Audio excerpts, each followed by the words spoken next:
नमस्कार, मैं doctor Akhileshwar Kumar Dwivedi, government PG college Agastyamuni से हूँ। आज हम चर्चा करते हैं एमए सेकेंड सेमेस्टर ज्योग्राफी से रिसर्च मेथोलॉजी के बारे में। रिसर्च मेथोलॉजी में एक टॉपिक है अवलोकन। हम लोग उसकी आज चर्चा करेंगे। सबसे पहले बात करते हैं हम थोड़ी सी शोध के बारे में कि शोध किसे कहते हैं। शोध जो होता है सिंपल सा है कि समस्याओं का समाधान ही शोध कहलाता है। और उसमें हम लोग कई प्रकार की विधियों का या उपकरणों का यूज करते हैं और उस माध्यम से शोध को संपन्न किया जाता है। तो आज हम बात करते हैं अवलोकन के बारे में कि अवलोकन किसे कहते हैं। अवलोकन, जिसको अंग्रेजी में बोलते हैं ऑब्जर्वेशन, और अवलोकन से मतलब ये है कि इसमें मुख्य जो भूमिका होती है अवलोकनकर्ता के आँखों की होती है, उसकी दृष्टि की होती है कि उसके सामने जो भी घटनाएं घटित हो रही हैं उसको वह अवलोकित कर ले, देख ले और उसके बारे में विस्तार पूर्वक उसका वर्णन कर दे। इसको हम बोलते हैं अवलोकन। इसमें एक चीज अवलोकनकर्ता की एक भूमिका ये होती है कि जो भी स्वाभाविक घटना घटित हो रही है उसमें अवलोकनकर्ता द्वारा कहीं किसी प्रकार का हस्तक्षेप नहीं किया जाएगा। किसी प्रकार से भी उस घटना को प्रभावित नहीं किया जाए। जो घटना स्वाभाविक रूप से हो रही है उसको वह होने देगा। घटनाओं के बारे में केवल उसको विस्तार पूर्वक लिखना है। किन उन घटनाओं से क्या प्रभाव पड़ा और उस प्रभाव के पीछे का कारण क्या है, इसका उल्लेख अवलोकनकर्ता को करना होता है। यही अवलोकन है। इसका मैं एक एग्जाम्पल देता हूँ कि मान लीजिए कि जैसे कि जून 2013 में केदारनाथ की आपदा आई थी। संयोग से अवलोकनकर्ता भी एक तीर्थयात्री के रूप में था और उस दौरान वो वहाँ पे मौजूद था एक तीर्थयात्री के रूप में, ना कि एक शोधकर्ता के रूप में। उसके सामने घटनाएं घटित हुई 15 जून और 16 जून की। काफ़ी कीचड़युक्त मलबा जो है केदारनाथ की ओर आया, केदारनाथ परिक्षेत्र में, और उस कीचड़युक्त मलबा के माध्यम के द्वारा काफ़ी वहाँ पर विनाश हुआ। कई भवन टूट गए, कई लोग उस मलबे में दब गए, कितने लोग उस मलबे के प्रवाह से बह गए। तो ये सब घटनाएं उसने देखी और कुछ दिनों बाद उसने इस प्रभाव का कारण जानने का प्रयास किया। मान लीजिए कि उसने एक टॉपिक चूज किया कि जून 2013 में केदारनाथ की आपदा का कारण एवं प्रभाव। तो प्रभाव तो उसने अपने आंखों से देखा था, अपने सामने देखा था, उसने उसका वर्णन कर दिया। अब बात आती है कि उसके कारण क्या थे। उन कारणों की खोज में वह लगे। इस अवलोकन में एक जो अभी टॉपिक चल रहा है, इसमें बीच में उपकल्पना की भी बात आएगी।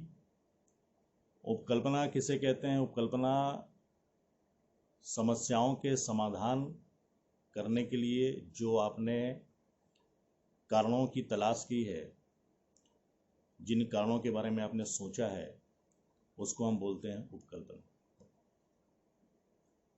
अब मैं अवलोकन की बात कर रहा था तो इसमें हमने चर्चा ये की थी कि केदारनाथ की आपदा का कारण एवं प्रभाव का जिक्र अवलोकनकर्ता ने कर दिया है, लेकिन उस प्रभाव का कारण क्या था, ये जो कारण के बारे में जो उसने जब वो सोचना शुरू करेगा तो ऐसे कई कारण उसके दिमाग में आएंगे और ज़रूरी नहीं कि वो कारण जो उसने अपने सोचे हैं वह सही भी हों या गलत भी हों। जो कारण सोचे गए हैं इसी को बोलते हैं उपकल्पना। अब उसने कारण ये पहला देखा कि कारण था चोराबारी ताल का टूटना और उसकी वजह से कीचड़ का आना या मलबा का आना। अब उसके दिमाग में अगला प्रश्न ये आएगा कि चोराबारी ताल टूटने के पीछे का कारण क्या है। तब उसने इस पर भी कार्य किया। तब पता लगा कि चूंकि लगातार वर्षा कई दिनों से हो रही थी जिसकी वजह से वो ताल भर गया और ताल की जो वहन क्षमता थी वह अब समाप्त हो चुकी थी और वह ताल टूट गई।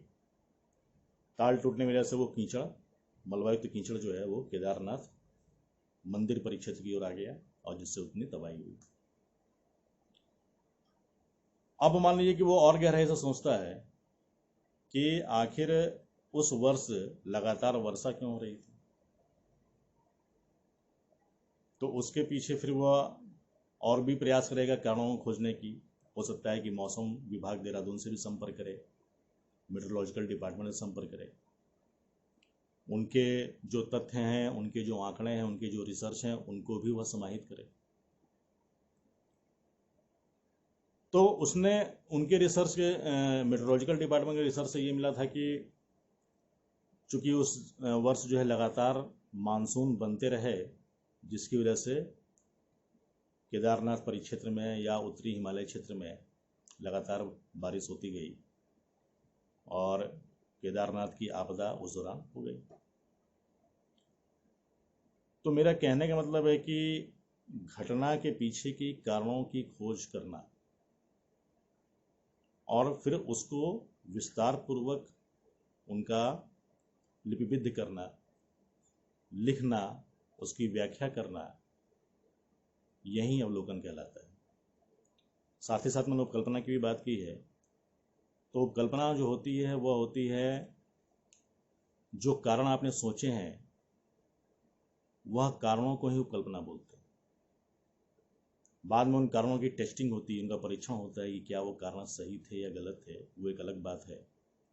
लेकिन मेन बात यह है कि जो कारण आपने खोजे हैं अगर वो सही हैं परीक्षण के माध्यम से, तो आपकी अवलोकन की गई जो तथ्य थे, जो घटनाएं थीं, वह आपके शोध को सही दिशा में ले जाते।